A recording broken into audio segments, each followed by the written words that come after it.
겁도 없이 눈 표범을 만지는 이 남성, 러시아 푸틴 대통령입니다.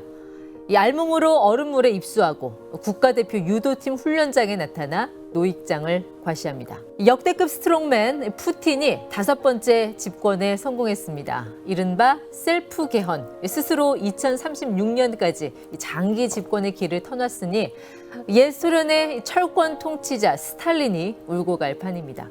득표율 87%, 압도적 지지의 비결은 강한 러시아, 강한 리더로 요약됩니다. 지금은 전시 상황, 누군가 강한 사람이 질서를 잡아주길 원하는 러시아 국민들의 간절함이 또 한 번 푸틴의 몰표를 몰아줬습니다. 전쟁 중에 장수를 바꾸지 않는다, 이 통념의 작동일까요? 사실 바꿀 장수도 없습니다. 아니죠. 이 바꿀 만한 장수는 푸틴이 이미 제거를 해버렸다라고 표현하는 게 더 맞는 것 같습니다. 앞으로 푸틴은 이 전쟁을 언제까지 어디로 끌고 가려 할까요? 이 선거를 통해서 전쟁의 정당성까지 확보했으니 그야말로 거침없이 하이킥이 될 겁니다. 이미 그의 입엔 막힘이 없어 보입니다. 이 대통령 당선 직전 언론과의 인터뷰, 우크라이나가 러시아 주도권을 위협할 경우 핵무기를 쓸 수도 있다. 또다시 핵 협박을 들고 나왔습니다. 물론 이 발언의 앞뒤 맥락을 짚어봐야 합니다. 서방 국가들이 계속적으로 우크라이나를 지원하면서 지상군을 파병한다든지 이런 식의 행보를 보인다면 러시아는 좌시하지 않고 핵무기 사용을 포함해서 전쟁을 계속할 것이다. 일종의 선빵을 날린 것입니다. 사실 러시아도 핵 전쟁까지 가고 싶어 하진 않습니다. 핵 전쟁의 결론은 규모와 상관없이 인류 종말입니다. 자, 한 나라가 공격의 버튼을 누르는 순간 이 피폭을 당하는 나라 역시 반격의 버튼을 누릅니다. 보통 그 시간차는 늦어도 약 30분입니다. 국가의 생존 혹은 대륙이나 세계의 종말을 가져올 수 있는 죽음의 버튼.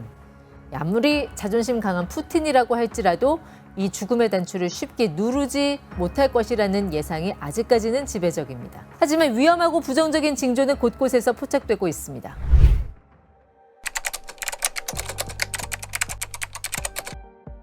러시아 우크라이나 전쟁이 발발한 지 8개월. 러시아는 푸틴 대통령이 참관하는 가운데 핵 전쟁 훈련인 그롬, 우뢰 작전을 실시했다고 발표했습니다. 육해공에서 전략적 훈련을 시행했고 실제 탄도, 순항 미사일 발사 실험도 실시했습니다.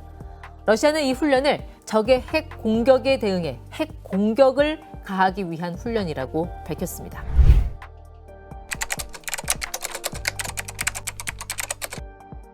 또한 지난해 푸틴은 러시아, 우크라이나와 국경을 맞댄 벨라루스에 핵 무기를 옮겨놓겠다고 선언했고 6월 이후 실제로 옮기기 시작했습니다. 이 핵 확산 방지 조약 NPT를 정면으로 위반한 것이고 냉전 종식 이후 핵무기의 제3국 이전은 전에 없던 일입니다.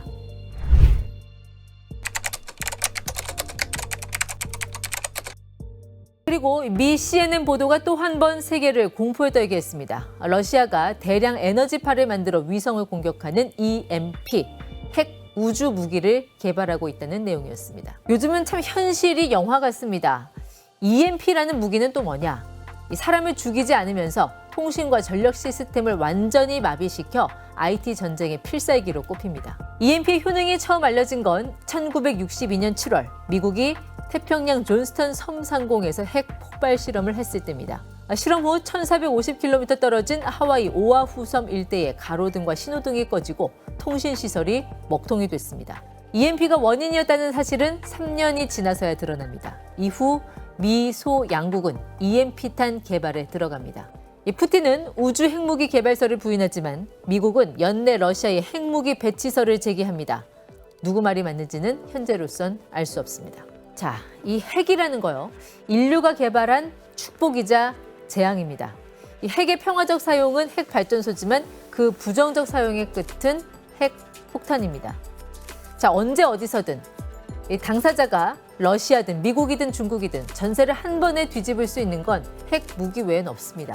이 서방에서 우려하는 최악의 시나리오는 전쟁 패배, 이 정치적 실각과 더불어 이 푸틴 대통령이 건강 노화로 이성적인 판단을 내리지 못하는 경우입니다. 이 핵 무기의 공포를 처음으로 목도한 후 77년간 인류는 때로는 지혜롭게, 때로는 인내하며 핵의 공포에서 벗어나기 위해 노력했습니다. 자, 하지만 지금은 이 핵 무기가 나를 또 이 자국을 보호하는 마지막 수단이라는 인식이 전 세계에 확산되고 있습니다.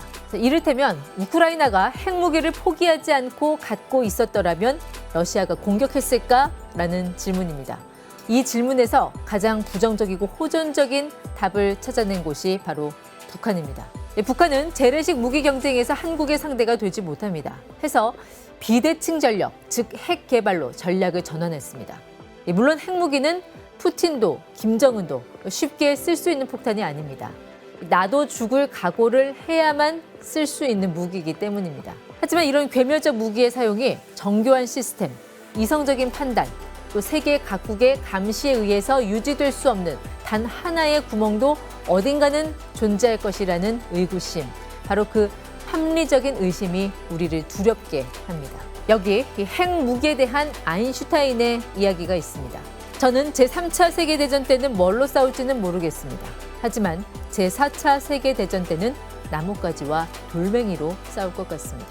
상상하기도 싫은 국제 질서의 변화가 전 세계를 불확실성의 영역으로 내몰고 있습니다. 이슈 한방이었습니다.